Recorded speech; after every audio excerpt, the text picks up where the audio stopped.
I want to talk about what it takes to get on podcasts and how you can get on podcasts.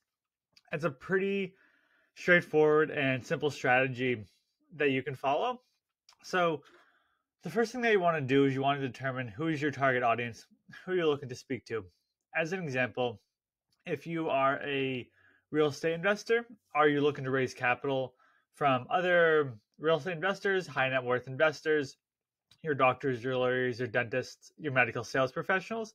Does it make sense to go down that avenue? Or perhaps you're a real estate coach and you're looking to get folks within the real estate space to come and work with you. Maybe you're an entrepreneur, maybe you're a business owner, maybe you're a health coach.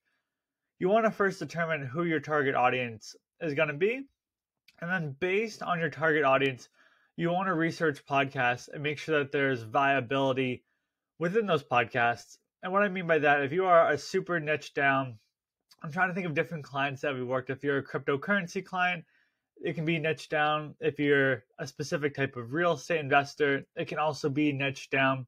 So you want to make sure that there is some viability with the podcast that you're going to be looking for and that you're going to be reaching out to. Once you do that, you're going to want to start to build your list of podcasts. A couple of tools that I recommend is Raphonic, Listen Notes, iTunes. You can go through and you can start to pull shows. Now, what I would recommend is that if you've never been on a podcast before and you want to start guesting on podcasts, you're going to want to start on smaller podcasts. And what I mean by that are these are going to be your shows that are a little bit newer. Maybe they're a month or two old, maybe even 3 months old. And using Listen Notes, using Raphonic, you can definitely determine that. Using iTunes, I don't think that there is a way to determine that. But that way, if you're going on these newer podcasts and you make a mistake, not that many people are going to be hearing about it. But if you are very successful, you just want to get booked on more podcasts, either you hire a company like ourselves or you go off and you have someone on your team help you out. You want to make sure that you're going on these podcasts and you have your story down and you know what you're going to be talking about within these podcasts.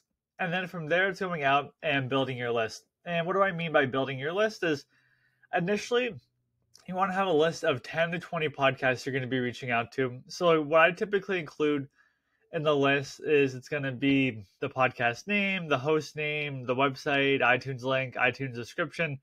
Using some of the tools I recommend, it makes it a lot quicker. And then also get the contact information.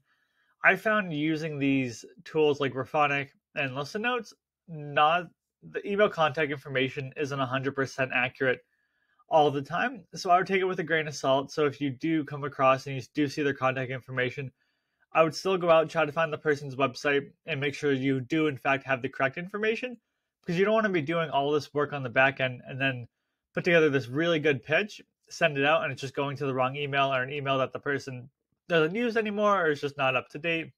So you're just going to want to go and be cognizant of that. And when you're putting together your pitch, you want to determine what value are you going to add to the podcast host. For me, my value would be coming on and teaching their audience how they can either use podcast guesting or starting their own podcast to grow their business. So that's the value that I come in. But before I tell the host exactly the value that I'm going to be adding to their audience if they were to have me on as a guest, I always like to give a nice compliment to the podcast host themselves. And typically it's something like, hey, podcast host, I really enjoyed your interview with so-and-so, and here's why I enjoyed it. And I find that this process forces me to check out and actually listen to the host's podcast. And then sometimes I find that, like, oh, this actually isn't a fit for me. I'm glad I didn't, go through and send my pitch because it's just not aligned with who my target audience is. So it gives you that extra step. So I'd recommend doing that as well. So you just want to make your pitch, I say anywhere from 2 to 3 paragraphs. And what I mean by paragraphs is broken down into about 2 to 3 sentences each. No one wants to read a podcast pitch that's going to be super long. You just want to make it something simple like, hey, here's what I enjoyed about your podcast. Here's a little bit about me. Let me know if you want me if you want to have me on as a podcast guest. Again, super simple like that. You want to make it informative.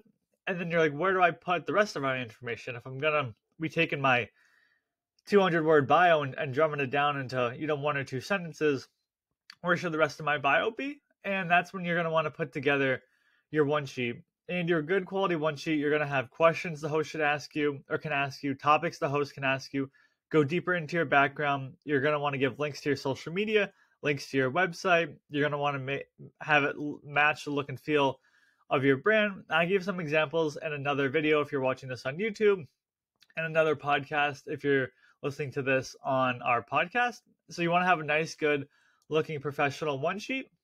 And you would want to include that one sheet in every single pitch. So what I do for us and for our clients is at the end of the podcast pitch, we'll basically include the one sheet and be like, if you want more information, you'll look at me or a client in more depth. Here's their one sheet. Here's a chance for you to review it. And then after that, I mean, it's really determining your target audience, determining what shows you want to be reaching out to, and then putting together your pitch, putting together your one sheet, and then just reaching out to shows and really just being consistent. I mean, it's like anything else. You reach out to enough podcasts, eventually you're going to get booked on a show, and that's just the way that it's going to happen. But you don't want to just, again, go on any single show that's out there. You want to make sure it makes sense for what you're looking to do. I mean, time is very valuable. For me, it's for our clients. I'm sure it is for yourself. You don't want to just go on any podcast that's out there. And there'll be weeks where even myself will reach out to 10 podcasts to get booked on as a guest. I'll hear from no shows, and just the way it happens. And then some weeks I'll reach out to 10 shows. I'll hear back from 8 of them that want to have me on. So there is a lot of ebbs and flows when it comes to being a podcast guest and going out there and podcast guesting. But I'm hopeful that gave you a good overview of what it looks like to be a podcast guest and what strategies you can do to get on to podcasts.